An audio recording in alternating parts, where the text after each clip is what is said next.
Sa mundo ng showbiz sa Pilipinas, iilan lamang ang mga artistang kayang manatiling matatag sa loob ng napakahabang panahon. Marami ang sumikat, marami rin ang mabilis na nawala, pero may mga pangalan na kahit tumanda ang industriya ay hindi kailanman nabura sa alaala ng mga tao. Isa na rito si Pen Medina. Sa bawat eksenang kanyang ginampanan, dala niya ang bigat ng emosyon, lalim ng karakter at kakaibang presensya na bihirang matagpuan sa isang artista. Ngunit sa likod ng kanyang matitinding papel bilang kontrabida, bilang ama, bilang pinuno, at bilang taong madalas kinatatakutan sa pelikula at telebisyon, may isang totoong buhay na punong-puno ng sakripisyo, hirap, pagod at tahimik na laban. Isang buhay na hindi alam ng marami. Dahil bago siya naging isa sa pinakamahusay na aktor ng bansa, isa muna siyang ordinaryong tao na nangarap, nadapa, nasaktan at pilit na bumangon sa bawat pagkakataong gusto na siyang talikuran ng mundo. Pero bago tayo magpatuloy pa-like ng video at mag-subscribe sa aking channel, napakalaking tulong nito sa aming mga content creator. Maraming salamat po. Ipinanganak bilang Crispin Parungao Medina Sr. noong August 27, 1950 sa Arayat, Pampanga, lumaki si Pen Medina sa simpleng pamumuhay. Hindi siya isinilang na mayaman, hindi rin siya lumaki na agad alam kung magiging artista siya balang araw. Tulad ng maraming Pilipino noon, ang buhay ay umiikot lamang sa paghahanap ng paraan para mabuhay ng maayos. Ngunit habang lumalaki siya, unti-unti niyang natuklasan ang kakaibang paghila ng sining sa kanyang puso. Hindi man malinaw noong una kung saan siya dadalhin ng tadhana, may bahagi sa kanya na tila nagsasabing may mas malaki siyang papel na gagampanan sa mundong ito. Noong kabataan niya, sumubok siyang mag-aral sa iba't ibang paaralan at kurso. Dumaan siya sa University of Santo Tomas, Far Eastern University at University of the East. Ngunit sa kabila ng lahat ng iyon, tila hindi niya matagpuan ang tunay na direksyon ng kanyang buhay. Habang ang iba ay abala sa pagtatapos ng kurso at paghahanda para sa tradisyonal na trabaho, si Pen ay unti-unting nahuhulog sa mundo ng teatro. At doon niya unang naramdaman na buhay siya. Doon niya unang nakita ang sarili niyang hindi nagpapanggap, kundi tunay na nagpapahayag ng emosyon. Sa teatro niya natutunan na ang pag-arte ay hindi lamang pagbigkas ng linya. Ito ay paglalabas ng sakit, galit, takot at pag-asa ng isang tao. Habang nasa entablado siya noon, wala pang nakakaalam kung sino si Pen Medina. Wala pang pumapalakpak sa kanyang pangalan. Wala pang humahanga sa kanyang husay, ngunit gabi-gabi siyang nagsasanay. Paulit-ulit siyang humaharap sa maliit na audience, umaasang balang araw ay may makakapansin din sa kanyang kakayahan. Hindi naging madali ang kanyang daan. Walang shortcut, walang instant fame. Ang bawat hakbang niya papunta sa pangarap ay dinaanan ng matinding tiyaga at mahabang paghihintay. Habang tumatagal, mas nahasa ang kanyang talento. Unti-unti siyang nakilala sa mundo ng teatro bilang isang seryosong aktor na kayang magdala ng mabibigat na karakter. Hindi siya takot tumanggap ng komplikadong papel. Hindi siya takot magmukhang masama kung iyon ang hinihingi ng kwento. At iyon ang isa sa mga dahilan kung bakit napakalalim ng naging pundasyon niya bilang artista. Hindi siya hinubog ng kasikatan. Hinubog siya ng hirap. Noong dekada 80, nagsimula siyang mapansin sa mundo ng pelikula. Isa sa mga unang malalaking pelikulang kanyang nasalihan ay ang Himala noong 1982. Sa panahong iyon, hindi pa man siya ang pangunahing bida, ramdam agad ng mga manonood ang kakaiba niyang presensya sa screen. Hindi siya kailangang sumigaw para mapansin, sapat na ang kanyang tingin, sapat na ang kanyang kilos. May bigat ang bawat eksena niya. At mula roon, sunod-sunod na ang kanyang paglitaw sa iba't ibang pelikulang Pilipino. Dumating ang panahon na halos wala nang makakagawa ng klase ng pag-arte na kaya niyang ibigay. Isa siya sa mga artistang kayang magpabigat ng eksena kahit hindi siya ang bida. Sa pelikulang Muro Ami, ipinakita niya kung gaano kalalim ang kanyang kakayahan bilang aktor. Ang kanyang pagganap ay hindi lamang basta acting, para siyang totoong nabuhay bilang karakter. Kaya naman kinilala siya bilang isa sa pinakamahusay na supporting actors ng kanyang panahon. Hindi nagtagal, mas lalo pang lumalim ang respeto ng industriya sa kanya.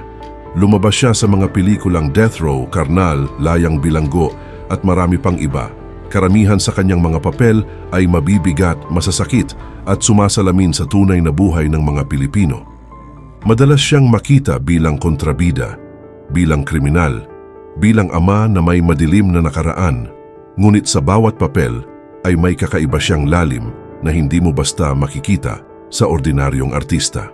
Habang tumataas ang pangalan niya sa industriya, hindi rin naging madali ang kanyang personal na buhay. Sa likod ng kamera, isa siyang ama ng malaking pamilya. May mga anak siyang kalaunan ay pumasok din sa showbiz, kabilang sina Ping Medina at Alex Medina. Ngunit tulad ng maraming ama, hindi rin perpekto ang kanyang buhay pamilya.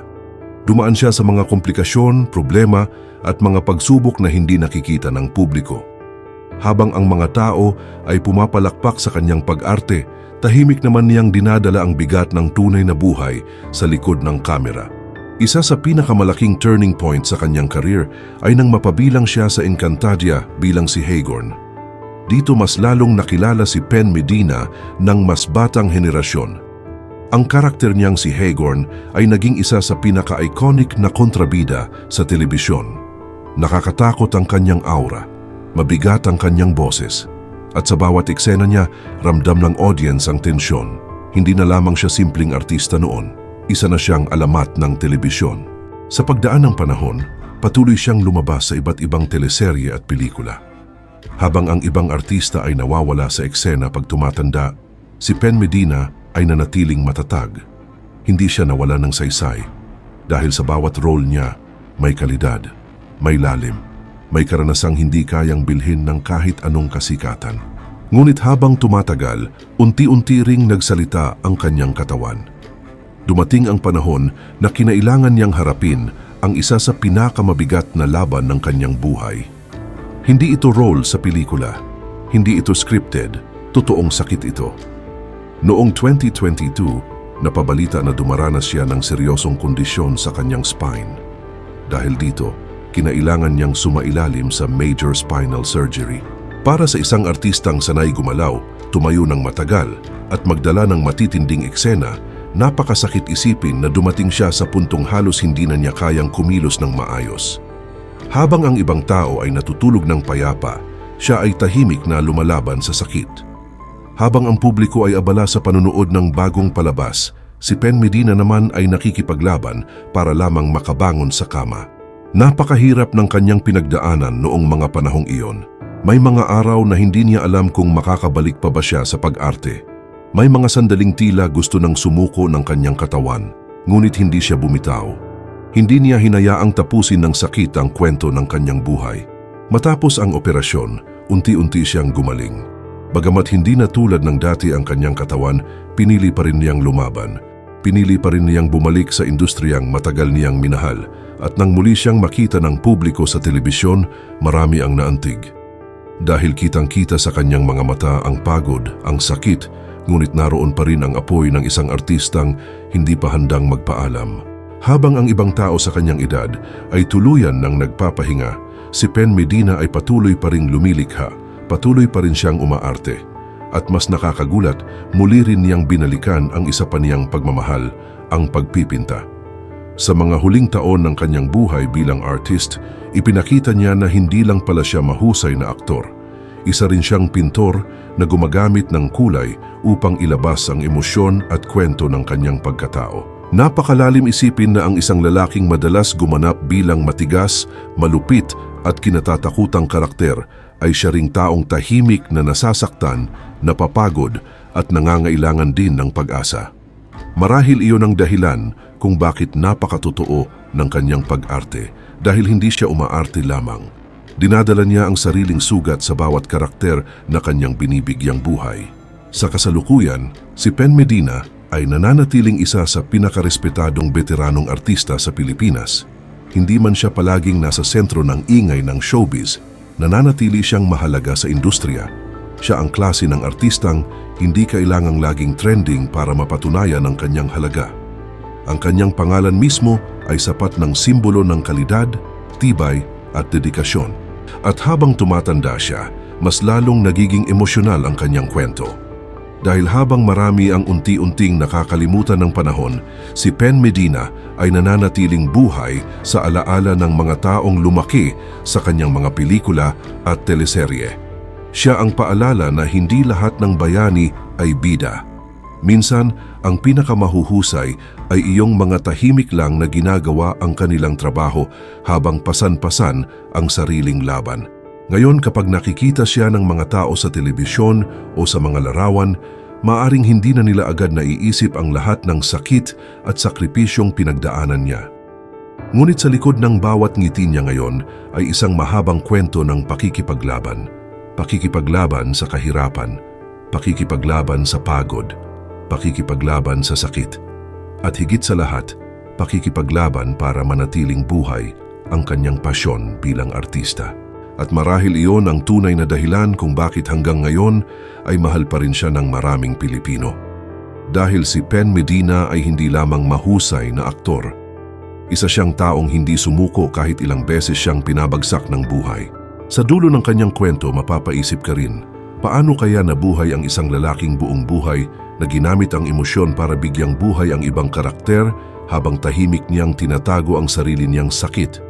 Paano niya kinaya ang mahabang taon ng pagod, pressure at pakikipaglaban sa industriya? Marahil ang sagot ay nasa puso niya bilang isang tunay na artist. Dahil para kay Pen Medina, ang sining ay hindi trabaho lamang. Ito ang kanyang buhay. At habang patuloy na umiikot ang mundo ng showbiz, habang dumarating ang mga bagong artista at bagong pangalan, mananatiling nakaukit sa kasaysayan ang pangalang Pen Medina. Isang artistang hindi lamang nagbigay ng aliw, kundi nagbigay rin ng katotohanan, emosyon at inspirasyon sa bawat Pilipinong minsang nakapanood sa kanyang mga obra. Dahil sa huli, ang tunay na alamat ay hindi nasusukat sa dami ng kasikatan. Nasusukat ito sa tibay ng iniwang alaala sa puso ng tao. At si Pen Medina, isa sa mga artistang hinding-hindi malilimutan ng sambayanang Pilipino.